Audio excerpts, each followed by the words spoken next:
Hello दोस्तों, मैं स्वागत करता हूं आपका मैथ्स के इस वीडियो में। दोस्तों आज जो है RRB group D CBT exam का जो पार्ट 4 होगा, इससे पहले हमने 3 वीडियो बना दिया है, वो आप जरूर देख लीजिएगा। उसमें जो है तीनों वीडियो में 40 प्रश्न कुल बताए गए हैं। जैसा कि आपको मालूम होना चाहिए, यह जो है द प्लेटफॉर्म जो वॉल्यूम 2 का है, जिसमें 2700 प्लस क्वेश्चन है। एक जो है वॉल्यूम 1 है, उसमें 3200 प्रश्न है। तो आइए शुरू करते हैं। से क्वेश्चन नंबर 41 से आज जो है आगे की ओर होगा।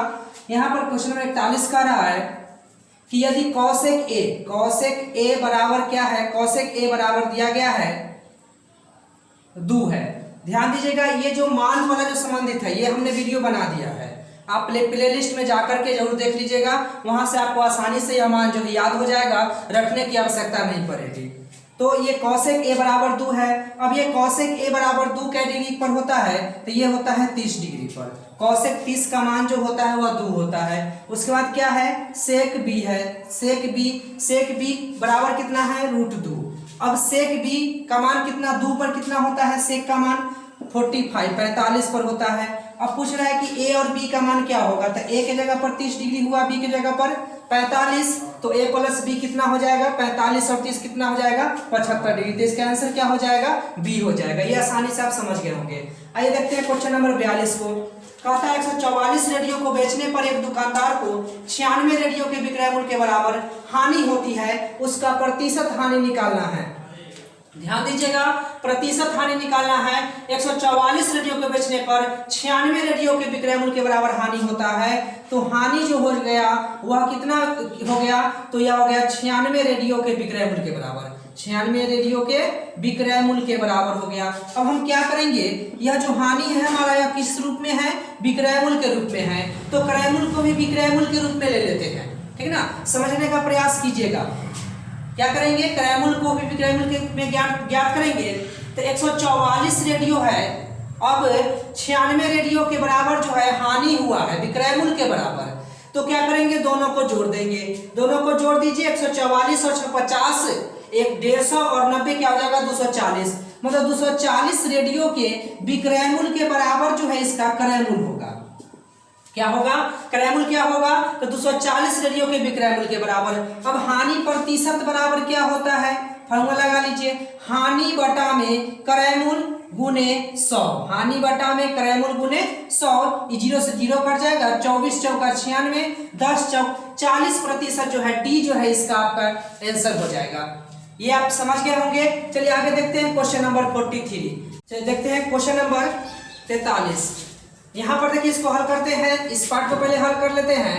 तो ये -28 है, ये -4 है, भाग देंगे तो कितना हो जाएगा, -7 हो जाएगा। 7 चौक 28 होगा ना, ये +7 हो जाएगा, -5 तो कट जाएगा, 7 हो जाएगा। 63 में अगर हम 7 से भाग देंगे, 63 में 7 से भाग देंगे तो 9 हो जाएगा। फिर ये ऑफ है तो गुना हो जाएगा, 9 × 5 = 45, -45 और -5 कितना हो जाएगा, -50 हो जाएगा। तो 250 में जो है -50 से भाग देंगे ना, क्या हो जाएगा, 5 हो जाएगा, वो भी क्या हो जाएगा, माइनस में हो जाएगा। तो इसका आंसर क्या हो जाएगा, सी हो जाएगा। तो ये जो है आप आसानी से समझ गए होंगे। क्वेश्चन नंबर 44 जो है आपको दिखाया जा रहा है, आप इसको देख लीजिए। यहाँ पर कुछ तालिका है जिसको हम आपको बताने का जो काम करते हैं। आप क्वेश्चन पढ़िए, फिर हम इसका आंसर बताते हैं।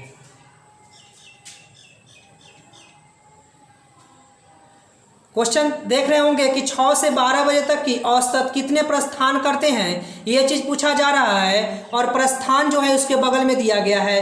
प्रस्थान है 4, 2, 2, 1, 1, 2 है ना प्रस्थान। तो औसत पूछा जा रहा है, तो सभी को जोड़ दीजिए। 4 या 2 6 और 2 8, 1 9, 1 10 और 2 12 हो गया।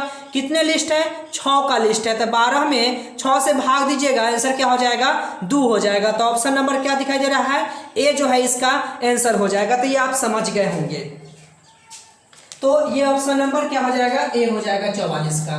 44 हो गया। 45 नंबर में क्या है, आपके त्रिभुजों की संख्या गिनना है। तो आप उसको देख लीजिएगा, रीजनिंग का क्वेश्चन है, या फिर जब रीजनिंग का बताया जाएगा उसमें जरूर बताया जाएगा। क्वेश्चन नंबर 46 कहता है कि 42 सेंटीमीटर व्यास की एक ठोस धातु के गोले को पिघलाया जाता है और एक तार बनाया जाता है जिसका व्यास 7 mm है। तो तार की लंबाई ज्ञात कीजिए। ध्यान दीजिएगा, कहा जा रहा है कि 42 सेंटीमीटर व्यास है किसका, गोले का। गोले का व्यास जो है, व्यास को डी बड़े कैपिटल डी कर लेते हैं, 42 सेंटीमीटर है। इसको जब त्रिज्या में चेंज करेंगे तो आर क्या हो जाएगा हमारा, आर हो जाएगा 21 सेंटीमीटर। त्रिज्या जो होता है व्यास का आधा होता है, या बोले कि व्यास जो होता है त्रिज्या का 2 गुना होता है, तो यह बात आप जानते होंगे। इसको पिघलाया गया है और एक तार बनाया गया है। तार का भी व्यास मान लीजिए स्मॉल डी मान लेते हैं। तार का व्यास दिया गया है 7 mm, क्या है 7 mm है। यदि हम इसको त्रिज्या में चेंज कर देते, इसको बटा 2 करना होगा। अब सभी सेंटीमीटर में, तो इसको भी सेंटीमीटर में करेंगे तो आप जानते हैं कि 10 मिलीमीटर क्या होता है, 1 सेंटीमीटर के बराबर होता है। तो इसमें 10 से भाग दे देंगे तो 7 बटा में 10 दूनी 20 हो जाएगा ना, ये सेंटीमीटर हो जाएगा। तो r बराबर क्या हो जाएगा, 7 बटा में 20 सेंटीमीटर। तो ये जो है आप आसानी से समझ गए होंगे। अब ध्यान दीजिएगा क्या हो रहा है कि जब भी कोई भी चीज को पिघलाया जाएगा और दूसरे रूप में ढाला जाएगा तो उसके आयतन बराबर होते हैं। क्या होते हैं, आयतन बराबर होते हैं। इसका मतलब यह हुआ कि यहाँ पर तार का जो आयतन है वह गोले के आयतन के बराबर होगा। तार मतलब क्या हो गया, तार बेलनाकार होता है। तार ऐसा होगा ना, तार ऐसा होगा तो यह क्या हो जाएगा, बेलनाकार हो जाएगा, और यह गोला के जो है आयतन के बराबर हो जाएगा। तो आप जानते हैं बेलन का आयतन क्या होता है, पाई r स्क्वायर h होता है। क्या होता है, पाई r square h। r square की जगह पर क्या हो जाएगा, 7 बटा 20 गुने 7 बटा 20 और गुने h की जगह पर h ही रहने देते हैं।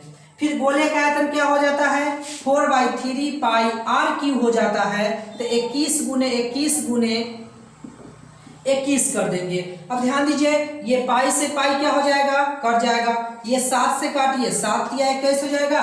फिर इस 7 से 7 या 21 हो जाएगा। ये 3 से 3 क्या हो जाएगा, कट जाएगा। अब कटेगा क्या, नहीं कटेगा। तो h बराबर टोटली क्या हो जाएगा, ये हो गया 4 3 12 और ये जो है 12 हो गया, और यहाँ पर ये 20 गुने 20 क्या हो जाएगा, 400 हो जाएगा ना। तो 12 चौक क्या हो जाएगा, 4800 और गुने 21, इतना सेंटीमीटर स्क्वायर हो जाएगा। लास्ट में क्या होगा, 8 और 00 सेंटीमीटर। तो 800 नहीं है, इसका मतलब मीटर में लिया गया है। मीटर में जो है कि 100 सेंटीमीटर और 1 मीटर होता है। तो आपका क्या हो जाएगा, ऑप्शन नंबर डी आंसर हो जाएगा। आप इसको गुना करके 100 से भाग दे दीजिएगा तो ये कौन चीज में हो जाएगा, मीटर में हो जाएगा। समझ गए होंगे ये प्रश्न। आइए अब देखते हैं क्वेश्चन नंबर 47 को। क्वेश्चन नंबर 47 देखते हैं। कहता है कि एक निश्चित दूरी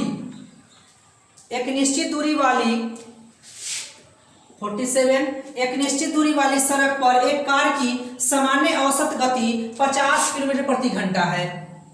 कार की जो औसत गति है वह कितना है, 50 किलोमीटर प्रति घंटा है। एक विशेष दिन औसत गति सामान्य औसत गति से 1/10 कम थी। तो ध्यान दीजिएगा, यदि हम इसकी स्पीड की चर्चा करें तो स्पीड जो हो जाएगा, चाल जो हो जाएगा वह पहले चाल या औसत इसका चाल जो है वह कितना है, तो यह है 50 किलोमीटर प्रति घंटा। एक विशेष दिन क्या देखा, इसको V1 मान लेते हैं, इसको V2 मान लेते हैं। एक विशेष दिन क्या देखा गया कि इसके चाल जो है 1/10 कम था। तो 50 का 1/10 क्या होगा, 5 होगा ना। 50 का 1/10 निकालिएगा तो 5 होगा ना, मतलब 5 कम कर दीजिए ना, तो क्या हो जाएगा, 45 किलोमीटर प्रति घंटा है। और इस वजह से जो है उसको 18 मिनट का समय अधिक लगता है। तो सड़क की दूरी बताना है, डिस्टेंस आपको निकालना है। तो डिस्टेंस बराबर जो हो जाएगा वह क्या हो जाएगा, तो चालों का गुणनफल कर लीजिए ना, 50 गुने 45 और बटा में अंतर क्या हो जाएगा, अंतर। तो 50 और 45 का अंतर क्या हो जाएगा, 5, और गुने में समय का अंतर कितना है, 18 का। चूंकि सभी घंटा में है, ये मिनट में है, तो इसको घंटा में बदल दीजिए, बटा में 60 कर दीजिए। ये 5 से 10 में कट जाएगा, ये 10 6 60 कट जाएगा, और ये 6 3 18। तो ये 45 तिया कितना हो जाएगा, 135 हो जाएगा ना। 5 3 15 के बाद 13 135 किलोमीटर 135 किलोमीटर इसकी जो है दूरी हो जाएगा। ऑप्शन नंबर ए जो है इसका आंसर हो जाएगा। तो ये जो है आप आसानी से समझ गए होंगे। आइए अब क्वेश्चन नंबर देखते हैं 48 को। क्वेश्चन नंबर 48 जो है बोर्ड मास से संबंधित क्वेश्चन है। इसको भी हम लोग जो है 2 पार्ट में अलग अलग हल कर लेते हैं। पहले देखते हैं यहाँ पर जो इधर अगर हम लोग हल करते हैं तो ये हो जाएगा, इतना करेंगे तो 6 18 -18 हो जाएगा ना, -18 + 12, -18 + 12 क्या हो जाएगा, माइनस में 6 बचेगा और 6 चौक क्या हो जाएगा 24। तो इतना के हल करने पर क्या आ जाता है, -24 आ जाता है। इधर देखिए ये क्या हो जाएगा, minus minus minus minus plus हो जाएगा ना, तो 8 और 3 क्या हो जाएगा, 11 हो जाएगा। 11 तो 3 में से 11 घटेगा तो -8 हो जाएगा, तो -8 और ये क्या +6 है ना, माइनस माइनस +6, तो ये +6 हो गया और गुना में -8 हो गया। अब भाग है तो बटा में क्या चला जाएगा, -24 चला जाएगा। 8 3 24, 3 दूनी 6, ये माइनस से माइनस भी कट गया, क्या आंसर हो गया 2 हो गया। आपका ऑप्शन नंबर क्या हो जाएगा, सी आंसर हो जाएगा। क्वेश्चन नंबर 49 को देखिए, बहुत ही आसान प्रश्न है। क्वेश्चन नंबर 49 कहता है √45। अब ध्यान दीजिएगा, √45 क्या हो जाएगा कि 9 × 5 = 45 होता है, 9 का वर्गमूल क्या हो जाता है 3, तो 3 √5 हम लिख सकते हैं इसको। गुना में 4 × 5 = 20 होता है और 4 का वर्गमूल कितना होता है 2 √5, इसको हम लिख सकते हैं। बटा में क्या हो जाएगा, ये देख लीजिए 4 3 12 होता है ना, 4 का वर्गमूल कितना हो जाएगा 2, 2 √3 और गुने में √3। देखिए 3 दूना 6 गुने, ये गुना कीजिएगा ना, √5 गुने √5 तो 5 हो जाएगा। उसी तरह से 2 गुने √3 को √3 से गुना कीजिएगा तो 3 हो जाएगा, 2 × 6 कट जाएगा, बच गया क्या 5 आंसर हो जाएगा। आपका ऑप्शन नंबर क्या हो जाएगा, सी आंसर हो जाएगा। क्वेश्चन नंबर 50 को देखते हैं। कहता है कि सांद्रा और मयूरी एक साथ कार्य करते हुए कार्य को 45 दिन में पूरा करते हैं। सांद्रा और मयूरी किसी काम को 45 दिन में मिलकर पूरा करते हैं, तथापि मयूरी अकेले काम करती है तथा कार्य का 1/3 भाग पूरा हो जाने के बाद चली जाती है। फिर सांद्रा से इस कार्य को स्वयं ही करती है। परिणाम स्वरूप दोनों के 104 दिन कार्य को पूरा करने में लगता है। यदि मयूरी ने उससे अधिक तेजी से काम किया तो सांद्रा अकेले कितने दिन में काम किया है। ध्यान दीजिएगा, मयूरी और सांद्रा, मयूरी की क्षमता क्या है, अधिक है तो इसको कम समय लगेगा। सांद्रा की क्षमता कम है तो अधिक दिन लगेगा। हम बताए थे, हम जो टाइम एंड वर्क का जो वीडियो बताए थे, हम बताए थे कि कैसे ऐसे प्रश्न को देखते ही बनाया जा सकता है, तो आप उसको जरूर जो है देखना नहीं भूलिएगा, जरूर अवश्य वहां जाकर के देख लीजिएगा। तो ये जो होगा, यहाँ पर देखिए क्या हम बताए थे कि दोनों को मिलकर यदि 45 दिन में करता है, दोनों मिलकर के अगर सेम क्षमता हो तो हम कह सकते हैं कि 90 दिन में अलग अलग करेगा। अब क्षमता के हिसाब से अलग कर देते हैं। इसकी अधिक क्षमता है तो 90 से कम दिन लगेगा, इसका क्षमता कम है तो 90 से अधिक दिन लगेगा। मतलब सांद्रा को यह कार्य समाप्त करने में 90 से अधिक दिन लगेगा, तो 90 से कम जो ऑप्शन है वो तो इसी कट गया। 240 बहुत ज्यादा है, 120 जो है इसका आंसर हो जाएगा। हम जांचने का भी नियम जो है आपको हम बता चुके थे कि मानने के लिए कि यदि हम मान लेते हैं कि मयूरी जो है x दिन में करता है और सांद्रा जो है y दिन में करता है, तो 1/x + 1/y दोनों मिलकर कितने दिन में करता है 45 दिन में। और उसके बाद जो है मयूरी अकेले कार्य करते कार्य का 1/3 करता है मयूरी, तो मयूरी 1/3 कार्य करता है, तो ये हो जाएगा x/3। अब शेष काम कितना बच गया 2/3 ना, तो 2y/3 बराबर कितने दिन लगते हैं 104 दिन लगते हैं। x + 2y बराबर हो जाएगा, ये 3 ऊपर चले उधर चला जाएगा ना, ये 3 उधर चला जाएगा तो क्या हो जाएगा 4 × 12 312। अब देखिए समीकरण में आप जैसे 120 रखेगा समीकरण जो है संतुष्ट कर जाएगा। तो ये जो है आप समझ गए होंगे, बहुत ही आसान है, तो इसको आप नोट कर लीजिए, फिर हम आगे के प्रश्न जो है बताते हैं।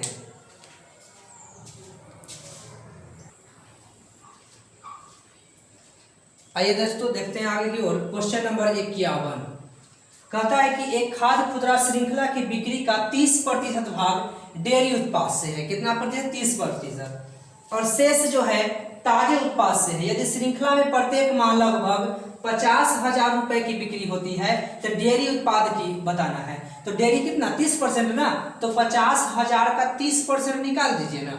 50,000 का 30%, 30/100, इसे काट दीजिए इसको ना, 5 × 15,000 जो हो जाएगा, ये हो जाएगा आपका ऑप्शन नंबर डी। 15,000 रुपए जो है क्या हो जाएगा डेयरी उत्पाद के लिए हो जाएगा। अब आइए को देखते हैं क्वेश्चन नंबर 52 को। 52 में कहता है कि एक नदी की ऊपर की ओर 60 किलोमीटर दूरी तय करने में 8 घंटे समय लगता है एक खेने वाला को, जबकि नीचे की ओर समान दूरी तय करने में 5 घंटे लगते हैं। स्थिर पानी में खेने वाला की गति क्या होगा। अब ध्यान दीजिएगा, जब ऊपर की ओर होगा तो ऊपर की ओर इसका गति क्या होगा, तो ऊपर की ओर गति क्या हो जाएगा कि खेने वाला गति जो है खेपेगा, लेकिन वो धारा जो है उसको पीछे की ओर धकेलेगा। अगर हम खेने वाला का x मानते हैं और धारा का y मानते हैं तो x माइनस वाई होगा क्या, किलोमीटर प्रति घंटा। नीचे की ओर देखा जाए गति, नीचे की ओर गति देखा जाए तब क्या हो जाएगा, x प्लस वाई किलोमीटर प्रति घंटा। बात को समझिएगा, क्या हो जाएगा, ऊपर की ओर x माइनस वाई किलोमीटर प्रति घंटा और नीचे की ओर x प्लस। ऐसा क्या होता है, जैसे मान लीजिए ये नदी है, इसकी धारा यदि इस दिशा में है और नाव भी हम इसी दिशा में चला रहे हैं तो क्या होगा कि दोनों तो जुट जाएगा ना, जितना हम पावर लगाएंगे धारा भी पावर लगाएगा, दोनों जुट जाएगा। तो ये गति में चलेंगे तो दोनों जुट जाएगा, लेकिन इसके विपरीत यदि हम चलेंगे तो हम जिधर इधर लगाएंगे प्रयास और ये जो है धारा इधर लगाएगा तो घट जाएगा। समझ गए। तो ऊपर की ओर 60 किलो तय करने में कितना समय लगता है, 8 घंटा समय लगता है। तो ये गति जो हुआ x माइनस वाई, वह गति क्या हो गया, 60 बटा में 8 होता है ना। कल कि 4 बराबर दूरी बटा समय, तो दूरी हो गया 60 और 4 हो गए समय हो गया 8 घंटा। इसका काटना चाहते हैं तो काट दीजिए ना, 4 से ये 15 हो जाएगा और 4 से ये 2 हो जाएगा, तो 7 दशमलव कितना आ जाएगा, 5 आ जाएगा। इसी तरह से नीचे की ओर चलते हैं, यदि x प्लस वाई, तो x प्लस वाई क्या हो जाएगा, तब 5 घंटे लगते हैं उतना ही में, तो 60 बटा में 5 क्या हो जाएगा, 12 हो जाएगा। अब हमको निकालना है खेने वाला की गति बताना है, मतलब कि x की गति बताना है। अगर आप इसको हल करते हैं देखिए, वो प्लस में वो माइनस में y कट जाएगा, बचेगा x, x का x 2x बराबर जोड़ दीजिए 12 7 19.5, x बराबर 19.5 में से भाग दे दीजिए तो क्या आ जाएगा, 9.75 आ जाएगा। तो इस तरह से जो है आपका ऑप्शन नंबर क्या हो जाएगा, बी आंसर हो जाएगा। इसको भाग देकर देख लीजिएगा, 19.5 में 2 से भाग दीजिएगा, आपको समझ में आ जाएगा। आइए देखते हैं क्वेश्चन नंबर 83 को। कहता है कि एक बिंदु के निर्देशांक जो इतना है वो जोड़ने वाली रेखाखंड, मतलब कि 2 बिंदु है आपके सामने दिया गया, उस जोड़ने वाली रेखाखंड को एक तीसरा बिंदु जो है उसे किसी अनुपात में विभाजित करता है, 3:1 में विभाजित करता है। तो हमको बताना है कि वह बिंदु क्या है। जैसे मान लिया जाए, एक मान लेते हैं कि ये A है और ये B है, 2 स्थान है, एक का है -1,9 और दूसरे का बिंदु क्या है, 11,1 है। एक कोई तीसरा बिंदु है, मान लिया जाए C x, y मान लेते हैं, जो कि इसको 3:1 में विभाजित करने का काम करता है। तो इसका जो बनेगा वो बनेगा विभाजन सूत्र से। ये जो होगा ये x1 y1 हो गया, इसको कहेंगे x1, इसको कहेंगे y1, समझ गए ना। इसको कहेंगे x2 और ये हो जाएगा y2। अब ध्यान दीजिएगा, और अनुपात जो होता है वह होता है m1 अनुपात m2 बराबर क्या हो जाएगा, 3:1। तो अब विभाजन सूत्र से जो होता है, विभाजन सूत्र से x, y बराबर होता है m1 x2 plus m2 x1 बटा में m1 प्लस m2। ये होता है x के लिए। y के लिए होता है m1 y2 plus m2 y1 बटा में m1 प्लस m2। अब ध्यान दीजिएगा, m1 x2, तो में देखिए m1 3 है, m2 1 है, तो m1 x2, तो m1 कितना है 3, x2 कितना है, x2 कितना है 11 प्लस m2 कितना है 1, x1 कितना है -1 है, बटा में m1 प्लस m2, तो 3 1 4। ये क्या हो जाएगा, 11 ये 33 और ये क्या हो जाएगा -1, 33 में से 1 गया तो 32 बटा में 4, 4 8 32। तो x का वैल्यू क्या आ गया, 8 आ गया। y का भी वैल्यू देख लेते हैं, लेकिन अब देखिए x केवल 8 के में ऑप्शन है, तो ये क्या हो जाएगा, डी आंसर हो जाएगा। यदि ऐसा नहीं रहता तो हम और मान बैठा लेते, m1 क्या हो जाता 3, y2 क्या हो जाता 1 प्लस m2 क्या है 1 गुने y1 कितना है 9, अब बटा में 3 1 4 हो जाएगा। 1 3 1 या 3 और 9 1 या 9, 9 और 3 12 बटा में 4 4 3 12, 8,3 आ गया, 8,3 जो है डी ऑप्शन नंबर है। तो ऐसे देख लीजिएगा, अगर एक का एक वैल्यू मिल गया तो ज़्यादा बनाने के एग्जाम में जो है टाइम वेस्ट करने की जरूरत नहीं है। तो आइए देखते हैं क्वेश्चन नंबर 54 को, इस सबको नोट कर लीजिएगा, समझ गए ना। क्वेश्चन नंबर 54 जो है कहता है कि बिंदु ए से शुरू करके एक्स उत्तर की ओर 15 किलोमीटर इस तरह से घूमता है और लास्ट में क्या करना है, शुरुआती और समापन के बीच की दूरी बताना है। तो ध्यान दीजिएगा, लास्ट में थोड़ा सा कर कीजिएगा कि कभी कभी जो होता है बीच का ही दूरी पूछ देता है, हम लोग बढ़ाते चल जाते हैं। तो यहाँ पर जो है शुरू से समापन के लिए पूछ रहा है, तो चलिए मान लेते हैं बिंदु ये ए हो गया। दिशा के बारे में आप समझ लीजिए, क्या होता है कि ये ऊपर की ओर जो होता है या क्या होता है, उत्तर होता है, नीचे की ओर क्या हो जाता है, दक्षिण हो जाता है। ये दायां साइड जो होगा या क्या होगा, पूरब, और इस साइड जो होगा वह क्या हो जाएगा, पश्चिम होता है। तो ये बनाते हैं, बिंदु ए से शुरू करके एक्स उत्तर की ओर 15 किलोमीटर जाएगा, तो यहाँ से उत्तर की ओर मतलब कहाँ जाएगा, ऊपर जाएगा। मान लिया जाए यहाँ पर 15 किलोमीटर चल करके यहाँ आया, जो कि बिंदु बी पर आया। किस बिंदु पर आया, बिंदु बी पर आया। आगे कहता है कि जहां से वह बाईं ओर मुड़ जाता है और सीख कर पहुंचने के लिए 10 किलोमीटर चलता है। देखिए यहाँ से इधर दाएं हो जाएगा, इधर क्या हो जाएगा, बाएं हो जाएगा, तब बाएं घूम गया था और 10 किलोमीटर जाकर के बिंदु सी पर पहुंच गया था। फिर वह दाईं ओर मुड़ता है और देखिए यहाँ से ऊपर इधर दाईं होगा और नीचे बाईं होगा, तो यहाँ से कहाँ घुमा है, दाईं की ओर, और बिंदु डी तक जाने के लिए कितना चला है, तो बिंदु डी तक पहुंचने के लिए 10 किलोमीटर चलता है। तो फिर यह 10 किलोमीटर चलता है। आखिर में वह दाईं ओर मुड़ जाता है। अब यहाँ से दाईं इधर होगा, बाईं इधर होगा, दाईं मुड़ जाता है और 30 किलोमीटर चलता है, दाएं मुड़ करके, और ये 30 किलोमीटर चलता है और बिंदु ई पर पहुंच जाता है। ई पर पहुंच जाता है तो शुरू और अंत, मतलब कि हमको ए से ई के न्यूनतम दूरी, मतलब डायरेक्ट हम ये दूरी ज्ञात करेंगे। समझ गए? तो इसको देखिए, ये 15 है और ये क्या हो जाएगा, तो ये 10 है तो ये भी 10 हो जाएगा ना, तो ये पूरा क्या हो गया, ये पूरा क्या हो गया, 25 हो गया। ये इतना क्या होगा, तो ये 10 है तो ये 10 होगा, और पूरा 30 है तो इसका मतलब ये 20 हो जाएगा, और ये पूरा क्या हो जाएगा, 25 हो जाएगा। तो ये कर्ण हो गया। देखिए समकोण त्रिभुज बन रहा है क्या, तो समकोण त्रिभुज कर्ण हो गया। कर्ण का जो होता है कर्ण, वह क्या होता है, कर्ण स्क्वायर बराबर, या कर्ण बराबर लिख लीजिए रूट अंडर इसका स्क्वायर प्लस इसका स्क्वायर हो जाएगा, तो 20 का स्क्वायर कितना हो जाएगा, 400, और प्लस में ये 25 का स्क्वायर क्या हो जाएगा, 625, बराबर क्या हो जाएगा, रूट अंडर 1025। 1025 को बाहर निकालिएगा तो निकालिए, क्या हो जाएगा, 5 रूट 25 से इसको लगाएंगे ना, तो 25 चौका 100, 1 आ जाएगा, मतलब कि 5 रूट 41 हो जाएगा। ऑप्शन नंबर बी जो है आपका आंसर हो जाएगा। तो ये आप जो है आसानी से समझ गए होंगे। दिशा जरूर याद रखिएगा, किस तरह दायां बायां घूमता है, ये सब बातें जो है जरूर याद रखिएगा। आइए अब देखते हैं क्वेश्चन नंबर क्या को, 56 को। 55 जो है हम नहीं बताए हैं, क्योंकि वही बात है, उसमें भी त्रिभुज गिनने वाली बात है। तो हम जो है रीजनिंग का भी एक वीडियो लाएंगे उसमें, या फिर जो सर है वो बताएंगे ही आपको, तो उसमें बताया जाएगा। समझ गए ना? तो देखिए अब क्वेश्चन नंबर 56 को, 55 में बोले क्या है, तो ये ट्रायंगल गिनने वाला है, त्रिभुजों की संख्या कितनी है ये गिनने वाला है। 56 कहता है आपसे 3 साल बाद पन्ना की आयु यूजीन की आयु के 3 गुने से 4 वर्ष कम होगा, उनकी वर्तमान आयु का योग 54 वर्ष है, पन्ना की वर्तमान आयु क्या है। ध्यान दीजिएगा, अगर हम लोग मान लेते हैं कि पन्ना की x है और यूजीन की y है, वर्तमान में दोनों का योग कितना है, तो वर्तमान में दोनों का योग कितना है, 54 वर्ष। इसको हम समीकरण 1 मान लेते हैं। ऐसे समीकरण बनाने में आसानी होता है, इसका वैसे ही बनाते हैं।